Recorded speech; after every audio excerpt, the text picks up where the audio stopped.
So friends, just now we got this very sad news that legendary singer Lata Mangeshkar ji has died, and may her soul rest in peace. Our entire team of Thames IAS pays tribute to her. I hope you people will also be doing the same, because there was never a singer like her and there will never be a singer like her again. So we pay a tribute to her. तो 6 फरवरी 2022 का the Hindu newspaper analysis देखेंगे। शुरू करने से पहले आपको बता दूं कि जिसको भी करंट अफेयर्स लगता है कि उनका वीक है 2022 के यूपीएससी के लिए, वो हमारी करंट अफेयर्स की रिवीजन सीरीज ज्वाइन कर सकते हैं। नीचे डिस्क्रिप्शन और कमेंट में लिंक दी हुई है, आप वहाँ से ज्वाइन कर सकते हैं। And please do like the video. अगर आपको वीडियो पसंद आती है तो प्लीज़ उसको लाइक किया करिए, शेयर किया करिए। स्टार्ट करते हैं सबसे पहले आज के सवालों के साथ, जो प्रीलिम्स के लिए आपको इंपॉर्टेंट रहेंगे। संडे का दिन है। पहला सवाल है, which of the following factors are affecting the ocean salinity. इनमें से कौन से फैक्टर्स हैं जो कि ओशियन की सैलिनिटी को इम्पैक्ट करते हैं। First is evaporation, second is freezing of ice, third is reverse and fourth is wind flow. तो आपको बताना है कि ओशन की सैलिनिटी को इम्पैक्ट करने वाले फैक्टर्स इनमें से कौन कौन से हैं। ऑप्शंस आर 1 2 3, 2 3 4, 1 3 4 या 1 2 3 4। Question number 2 is Forchhammer principle is related to which of the following. Forchhammer principle इनमें से किससे रिलेटेड है। Options are, first is ocean composition, second is population density, third is typhoon study and fourth is none of the above. Question number third is Bougainville island is located in which of the following ocean. इनमें से कौन से ocean में Bougainville island located है। Options are Indian ocean, B Pacific ocean, C Atlantic ocean या D Arctic ocean. Answers मैं एक एक करके आपको बता दूंगा, लेकिन आप लोग को अपनी तरफ से अटेम्प्ट जरूर करना है एंड आपको आंसर्स जरूर देने हैं। तो let me tell you the answers one by one. पहला सवाल मैंने आपसे पूछा कि इनमें से कौन से फैक्टर्स ओशन की सैलिनिटी को इम्पैक्ट करते हैं। तो आंसर होगा ऑल ऑफ द अबव, यानी कि चारों फैक्टर्स हैं जो कि इम्पैक्ट करते हैं। फोर्श हैमर प्रिंसिपल मैंने आपसे पूछा, तो ये प्रिंसिपल याद रखिएगा ओशियन के कंपोजिशन से, मतलब क्या क्या कंपोनेंट्स ओशियन में पाए जाते हैं उससे रिलेटेड है ना। Forchhammer principle named after the discoverer of that. तो Forchhammer principle is related to ocean composition, ठीक है ना। तीसरा मैंने आपसे सवाल पूछा था बोगनविले आइलैंड के बारे में, तो ये पैसिफिक ओशन में लोकेटेड है, आपको आंसर पता होना चाहिए। So all these 3 questions were there. I hope you got the clarity, you got the answers. आप मुझे बताइए कमेंट सेक्शन में कि कितने आपने सही किए, ठीक है ना। स्टार्ट करते हैं न्यूज़पेपर एनालिसिस को। तो अब ये सीट्स जो हैं, डिलिमिटेशन कमीशन के बारे में मैंने आपको बताया था कि जम्मू कश्मीर में डिलिमिटेशन कमीशन बनाई गई, और बेसिकली अभी उसने ड्राफ्ट एक रिपोर्ट दी है जिसको कि लोकल पार्टीज़ के साथ शेयर किया गया है, लोकल पार्टीज़ के साथ शेयर किया गया है। और वहाँ की जो लोकल पार्टीज है, they are not very happy with the delimitation commission report. आपको याद रखना है कि जो डिलिमिटेशन कमीशन बनाई गई थी जम्मू कश्मीर के लिए, उसको लीड किया था रंजना देसाई ने। याद रखिए, you have to remember the name Ranjana Desai. She has led this delegation. उन्होंने ही लीड किया था जम्मू कश्मीर डिलिमिटेशन कमीशन को, ठीक है ना। कुछ फ्रिक्शनल पॉइंट्स आप देख सकते हैं। ये देखो क्या हुआ था कि आर्टिकल 370 जब तक अगस्त 5 को हटाया नहीं गया था, article 370 was not remove till August 5 2019। जो डिलिमिटेशन होता था that was happening by the virtue of Jammu Kashmir constitution, है ना। वो जम्मू कश्मीर कॉन्स्टिट्यूशन के अंतर्गत होता था। Jammu Kashmir representation of people's act 1957 था, उसके अंतर्गत ये डिलिमिटेशन किया जाता था। बट नाउ इस बार जो डिलिमिटेशन हुआ है that is carried out under the constitution of India, है ना। वो कॉन्स्टिट्यूशन ऑफ इंडिया के अंतर्गत हुआ है। तो that is the thing which is important. फिर during national conference rule 96 to 2001, जब नेशनल कॉन्फ्रेंस 1996 से 2001 के बीच में रूल कर रही थी, तो जम्मू कश्मीर असेंबली ने एक लॉ पास किया था जिसने बोला था कि फ्रेश जो डिलिमिटेशन है वो 2026 तक, यानी कि जितना अपना बाकी लोकसभा के लिए सीट्स के लिए था 2026 तक, उतना ही जम्मू कश्मीर के लिए भी उन्होंने फिक्स कर दिया था। एंड सुप्रीम कोर्ट ने उसको अपहोल्ड भी किया था डिसीजन को, लेकिन फिर भी 2019 में एक कमीशन बनाया गया जिसको रंजना प्रकाश देसाई हेड कर रही थी। And under the provision of part 5 of the Jammu Kashmir reorganisation act 2009, तो जम्मू कश्मीर रीऑर्गेनाइजेशन एक्ट 2019, याद रखिएगा, जम्मू कश्मीर रीऑर्गेनाइजेशन एक्ट 2019 का पार्ट 5 जो था, उसके अंतर्गत ये डिसाइड किया गया कि 2021 का सेंसस यूज करेंगे, 2021 का सेंसस यूज करके वो डिलिमिटेशन किया जाएगा। So this was decided in 2019। जब आपका जम्मू कश्मीर रीऑर्गेनाइजेशन एक्ट 2019 आया, तो ये डिसाइड किया कि भैया 2021 का सेंसस का डेटा आएगा, उसके बेसिस पे हम क्या कर देंगे, इनका डिलिमिटेशन करेंगे। We will be doing the delimitation of that constituency and that seat, ठीक है ना। I hope you got clarity regarding that, आपको समझ में आ गया होगा। अब इसमें बेसिकली यही है कि जो लोकल पार्टीज है उन्होंने जो सीट का जो डिवीज़न देखा है, they are not very happy with that. जैसे बहुत सारी कश्मीर की सीट है, श्रीनगर की सीट है, कई सीट्स को बहुत अलग अलग पार्ट्स में डिवाइड किया गया है, ठीक है ना। तो एक तरीके से ओवरहॉल हो गया है असेंबली एंड लोकसभा कॉन्स्टिट्यूंसीज का जम्मू एंड कश्मीर रीजन में इन द ड्राफ्ट। जो ड्राफ्ट देखने को मिला है उसमें काफ़ी ज़्यादा ओवरहॉलिंग देखने को मिली है। जैसे कि चाहे आप अनंतनाग की पार्लियामेंट्री सीट देख लीजिए, उसमें राजौरी जोड़ दिया गया है, पुंछ जोड़ दिया गया है जम्मू कश्मीर रीजन से, है ना। इसके अलावा आप देखें कश्मीर डिवीज़न जो है बहुत सारे चेंजेस किए गए हैं, श्रीनगर के डिवीज़न में बहुत सारे चेंजेस। तो ऑब्वियसली बात है रीऑर्गेनाइजेशन का मतलब यही होता है। लेकिन अब वहाँ के जो लोकल पार्टीज़ हैं उनका ये कहना है कि गवर्नमेंट अपने फ़ायदे के लिए इस तरीके से रीऑर्गेनाइजेशन करे कि जो डेमोग्राफी का फ़ायदा है वो उनको मिलता रहे। So that is the thing which is important, you have to remember that. Retired Supreme Court जज हैं justice Ranjana Desai and chief election commissioner Sushil Chandra and state election commissioner K Sharma, ये भी उसके मेंबर थे। जो कमीशन थे ना, डिलिमिटेशन कमीशन, उसमें आपकी justice Ranjana Desai, then chief election commissioner Sushil Chandra and state election commissioner K Sharma, they were the part of that, ठीक है ना। और ये 2020 6 मार्च को कमीशन बनी थी एंड इन्होंने इस तरीके का डिवीज़न जो है वो प्रपोज किया। This is just a draft but still not the final is there, है ना। फाइनल ये नहीं है लेकिन ड्राफ्ट यही है। अब इसके ऊपर अलग अलग पार्टी से वो लिया गया है कि आप अपना जो भी व्यू है आप वो दीजिए, उसके बाद जो कुछ भी है वो डिसाइड किया जाएगा, ठीक है ना। तो that is the thing which is important. I hope you should remember these basic facts regarding that. And delimitation commission वैसे अपॉइंट होती है बाय प्रेसिडेंट। आपको अगर बेसिक फैक्ट्स पता होने हैं तो delimitation commission is basically appointed by the president of India and works in collaboration with the election commission. जैसा कि सुशील चंद्रा का हमने देखा कि he is also a part of that. And ये अपॉइंट होती है for the purpose of drawing up the boundaries of constituencies all over the country, है ना। कंट्री में जितनी भी कॉन्स्टिट्यूएंसीज हैं उनकी बाउंड्रीज को रीड्रॉ करने के लिए बनाई जाती है। And quota of constituencies to be reserved in each state is fixed.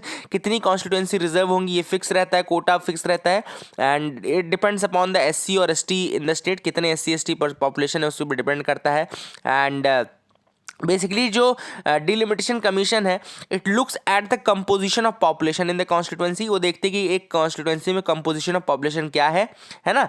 और जो constituency haves the highest proportion of scheduled tribe proportion is reserved as ST seat, है ना। फिर देखते हैं कि कहाँ पे हाईएस्ट एसटी पॉपुलेशन है, फिर उसको रिजर्व कर दिया जाता है एज एसटी सीट, ठीक है ना। और जब एससी के लिए डिलिमिटेशन होता है तो दो चीज़ देखते हैं कि मतलब कि उसमें एक तो एससी पॉपुलेशन के प्रपोर्शन ज़्यादा होना चाहिए, लेकिन अगर मान लो नहीं है but it also spreads these constituencies in different regions of the state, ठीक है ना। वो अलग अलग रीजन्स ऑफ द स्टेट में इसको स्प्रेड भी, ऐसा नहीं कि कंटिगुअस 3-4 एरियाज में कर दिया, इनको रिजर्व करके रखते हैं, ठीक है ना। That is the thing which is important. कुछ इंपॉर्टेंट फैक्ट्स थे जो कि मुझे बताने थे आपको, तो I hope you got clarity regarding that, आपको समझ में आ गया होगा, ठीक है ना। आगे मूव करते हैं, देखते हैं और क्या इंपॉर्टेंट न्यूज़ आर्टिकल्स हैं जिनके बारे में हमको डिस्कस करना है। तो you can move ahead with me. यहाँ पे आप देख सकते हैं Sariska wears the stripes of success. तो अब यहाँ पे सरिस्का आपको पता होना चाहिए, it's a very famous tiger reserve in Rajasthan. Sariska कहाँ पर है? राजस्थान में है। और यहाँ पर एक समय ऐसा था जब ये टाइगर जो थी पॉपुलेशन वो एक्सटिंक्ट हो चुकी थी, एक तरीके से टाइगर पॉपुलेशन एक तरीके से एक्सटिंक्ट हो चुकी थी। तब 2008 में रणथंबोर जो कि खुद राजस्थान में ही है, वहाँ से टाइगर्स को रीलोकेट किया गया था। और आज अगर टाइगर पॉपुलेशन देखें हम इस वाइल्ड लाइफ सेंचुरी में तो ये 25 हो गई है। The numbers have gone up to 25। तो इसका मतलब है कि जो स्टेप्स लिए गए थे for saving of the tigers in that Sariska tiger reserve वो काफ़ी काम कर रहे हैं। Tiger population now is 25। Earlier they became extinct in this reserve, पहले ही एक्सटिंक्ट हो चुके थे। So that is the thing which is important. Now this tiger reserve spread across 1216 यानी 1216 स्क्वायर किलोमीटर में ये स्प्रेड है। It witness the first of its kind tiger relocation from the Ranthambore national park by helicopter in 2008, है ना। After the felines became extinct in the century. तो इस century में ये जो फेलाइंस हैं, टाइगर्स हैं, ये एक्सटिंक्ट हो गए थे। तब 2008 में रणथंबोर से इनको लाया गया था, ठीक है ना। आगे मूव करते हैं, देखते हैं और क्या इंपॉर्टेंट न्यूज़ आइटम्स है। You can move ahead with me. यहाँ पर तो ऐसा कुछ खास नहीं दिख रहा है, आप लोग को भी नहीं दिखेगा वैसे ना। Rajasthan ready to go for its first separate agriculture budget. तो पहली बार राजस्थान सेपरेट एग्रीकल्चर बजट लेकर के आ रहा है। वो इंपॉर्टेंट नहीं है, बस पता होना चाहिए कि हाँ कौन से स्टेट ने क्या किया है, ठीक है ना। आगे देख लेते हैं। सो यहाँ पे भी ऐसा कुछ खास तो नहीं दिख रहा। हाँ, wildlife migration to Wayanad sanctuary begins. अब क्या होता है देखो कि वायनाड सेंचुरी कहाँ पर है। पहली चीज़ तो आपको याद रखना है कि ये आपका केरला में लोकेटेड है। वायनाड सेंचुरी कहाँ लोकेटेड है? केरला में लोकेटेड है, ठीक है ना। अब यहाँ पे क्या होता है, बारिश बहुत ज़्यादा पर्याप्त होती है, पानी की कमी नहीं होने पाती। कौन से सीजन में? स्पेशली समर सीजन में, ठीक है ना।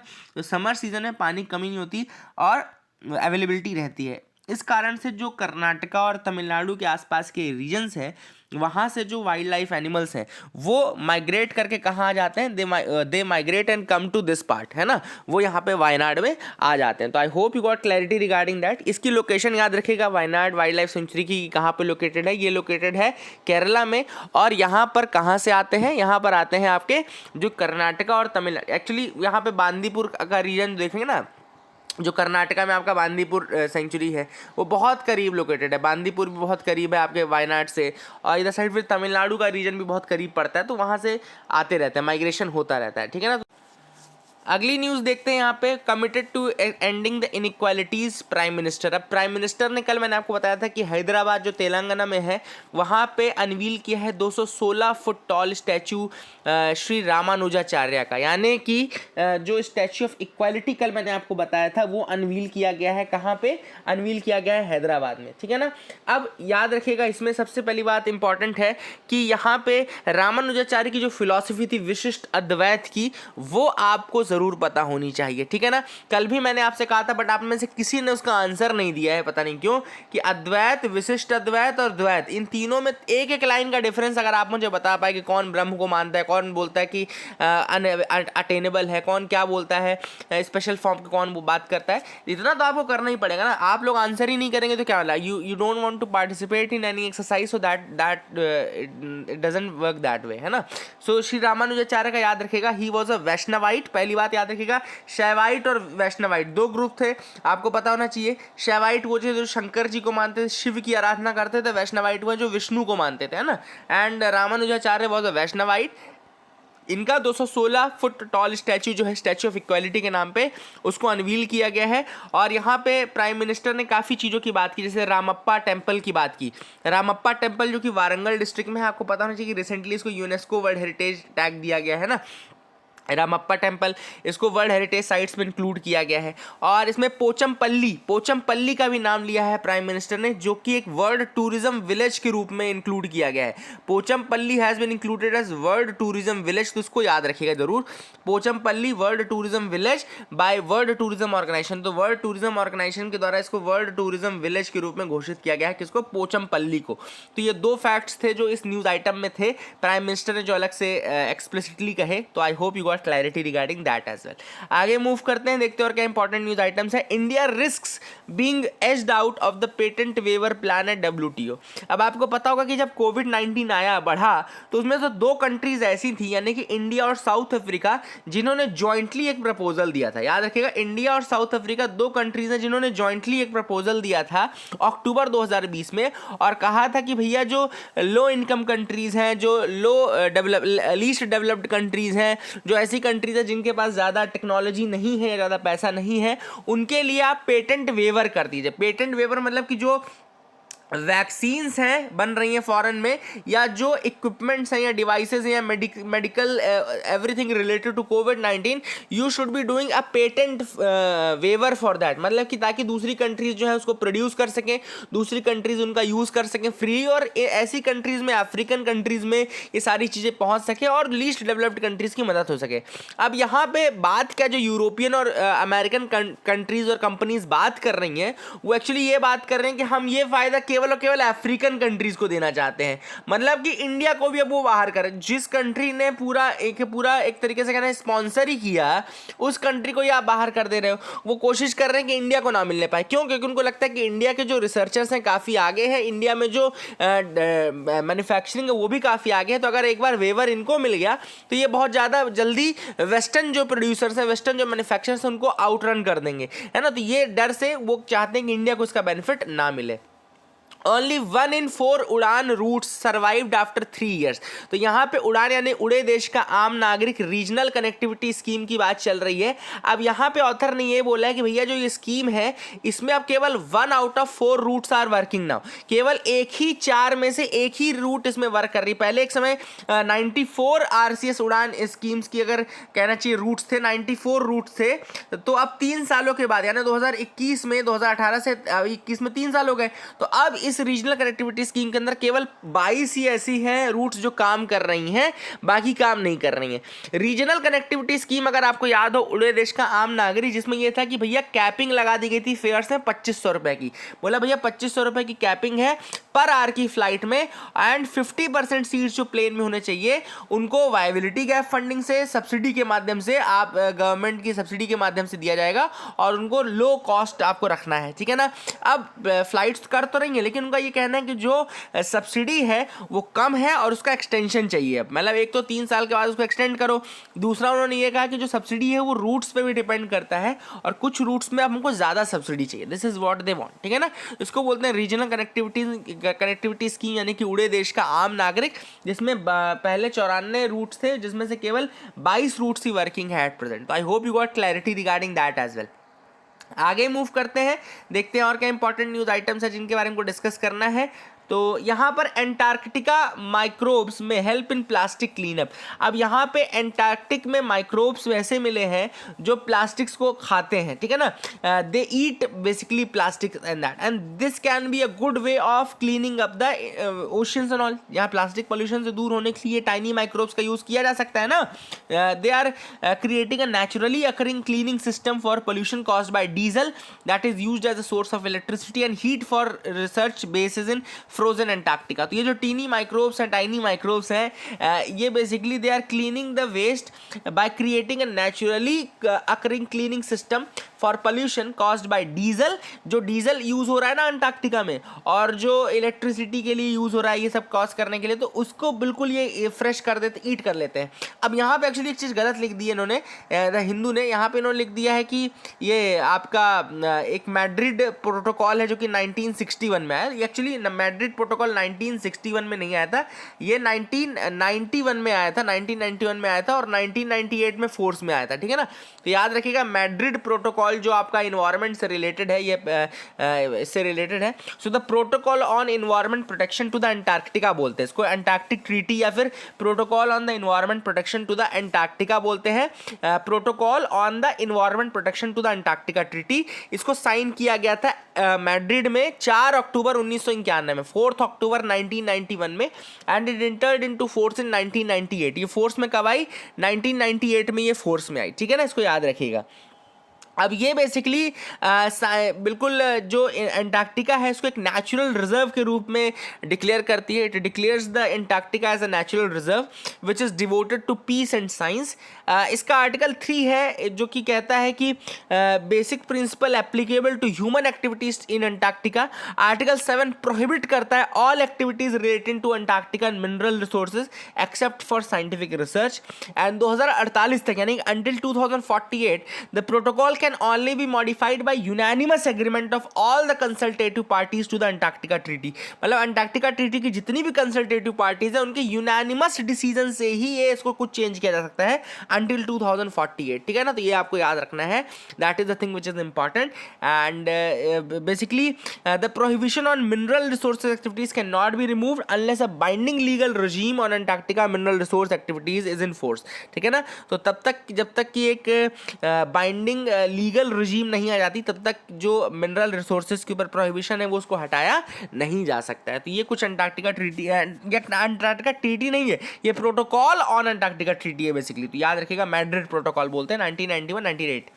A quantum solution to a 243 years old maths problem। तो एक्चुअली 1779 की एक मैथ्स प्रॉब्लम थी जिसको 36 ऑफिसर्स प्रॉब्लम बोलते हैं, याद रखिएगा 36 ऑफिसर्स प्रॉब्लम है ना। तो ये प्रॉब्लम मैं पढ़ के भी आपको नहीं बताऊंगा, आपसे नहीं बनने वाली क्योंकि इसका कोई सोल्यूशन ही नहीं है, ठीक है ना। याद रखिएगा I will not read this problem because you will not be able to solve this, है ना। आपको किसी को भी लग रहा है कि आप सॉल्व कर लेंगे तो बिल्कुल गलत लग रहा है आपको, क्योंकि इस पजल का कोई सोल्यूशन ही नहीं है।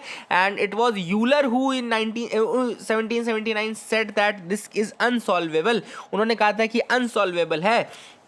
एंड इसको प्रूव किया था जी टेरी ने 1901 में। लेकिन जी टेरी ने एक और बात कही थी कि इसको हम सॉल्व कर सकते हैं, जब तक इसको क्वांटम के जैसे नहीं सोचा जाएगा तब तक इसको सॉल्व नहीं कर सकते। तो अभी आईआईटी के कुछ रिसर्चर्स हैं, उन्होंने भी मदद की। 2 रिसर्चर्स आईआईटी मद्रास के थे जिन्होंने इसको सॉल्व करने में मदद की है, और उन्होंने इसको क्वांटम की मदद से ही सॉल्व किया। 36 ऑफिसर्स प्रॉब्लम 1779 के आसपास यूलर ने मना कर दिया था, ठीक है ना।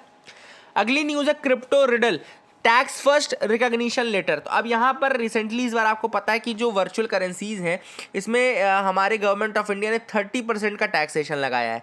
तो काफ़ी लोग तो इसको एक पॉजिटिव वे में ले रहे हैं। कई लोग कह रहे हैं कि भैया अभी तक क्रिप्टो को इंडिया ने एक्सेप्ट नहीं किया था, but now it's a good way because they are accepting it as a legal currency. But अभी भी गवर्नमेंट से जब आप पूछो या सेक्रेटरी से जब पूछो तो उन्होंने ये कहा कि ये उसी तरीके से है जैसे हॉर्स रेस या ये सब स्पेकुलेटिव रेसिंग है। अब इसको गवर्नमेंट लीगलाइज तो नहीं करती है, लेकिन टैक्स अगर इनकम में होता तो लेती है। तो कुल मिलाकर के यही गवर्नमेंट ने कहा कि इसको हम लीगलाइज नहीं कर रहे हैं, but we are just accepting the tax on that thing, है ना। तो ये आपको याद रखना है, 30% टैक्सेशन लगेगा, है ना। इसमें अलावा है secondly, except for the cost of acquisition no deduction will be allowed. Acquisition के अलावा कोई और डिडक्शन नहीं होगा इसमें। Losses for such transfer can not be set off against any income. इसके अगेंस्ट अगर आपको लॉस होता है तो उसको आप दूसरी इनकम में यूज नहीं कर सकते हो, याद रखिएगा, है ना। And tax will be deducted at source at the rate of 1%। तो टैक्स डिडक्शन एट सोर्स भी 1% एट द रेट होगा, ठीक है ना। तो that is the thing which is important. Government of India, reserve bank of India ने अभी तक इसको लीगलाइज नहीं किया है, अभी भी इसको लीगलाइज नहीं किया है। यही कहा है कि भैया it is at your own risk, ये स्पेकुलेटिव ट्रेडिंग है, इसमें आपको जो भी फायदा नुकसान होगा आपको बस फायदे का प्रॉफिट मिलेगा, नुकसान में आपका कोई साथ देने वाला नहीं है। मिस्ट्री इलनेस, अब ये है हवाना सिंड्रोम से related.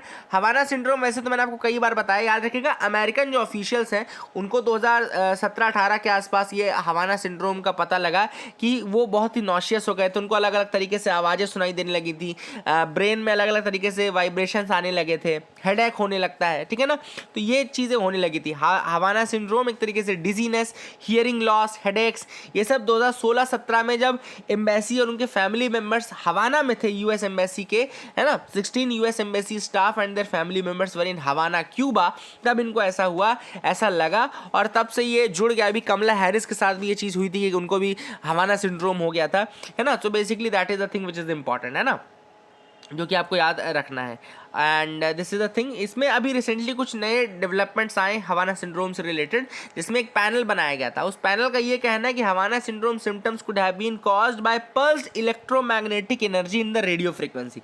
Pulsed electromagnetic energy in the radio frequency, इस कारण से हो सकता है। तो this is the reason that has been mentioned by this commission जो कि बनाया गया था फॉर हवाना सिंड्रोम। अब अगला है, why are India's imports from China rising. अब इंडिया के जो इंपोर्ट हैं चाइना से बहुत ज़्यादा बढ़ते जा रहे हैं, और 2021 में इंडिया का जो चाइना के साथ ट्रेड है वो $125.6 बिलियन हो चुका है ना। अब ये बहुत ही बड़ा मार्क है, and first time that the trade crossed 100 billion mark. तो काफ़ी अच्छी बात है भैया, ट्रेड तो हम कर रहे हैं, लेकिन हमारे इंपोर्ट बहुत ज़्यादा बढ़ गए हैं। और imports are increasing a lot, exports भी बढ़े हैं थोड़ा बहुत, बट इतना ज़्यादा नहीं बढ़े जितना हम इंपोर्ट, क्योंकि अभी भी $70 बिलियन के आसपास का लगभग ट्रेड डेफिसिट है। There is a trade deficit of $70 billion. तो काफ़ी बड़ा ट्रेड डेफिसिट है जो कि चाइना के साथ हम फेस कर रहे हैं। अगर हम इंपोर्ट्स में देखें कि क्या इंपोर्ट करते हैं चाइना के साथ, तो हम electrical and mechanical machinery, mechanical machinery, बहुत सारे केमिकल्स, और ये आपका API यानी कि active pharmaceutical ingredients, auto components, ये सब हम बहुत ज़्यादा इंपोर्ट करते हैं। सो that is the thing which is important. थोड़ा बहुत आपको फैक्ट्स ये पता होने चाहिए जो आपको मुझे बताने थे। I hope you got clarity regarding that as well, ठीक है। So that is it for the day friends. Keep loving us, keep subscribing us. Thank you and have a nice day.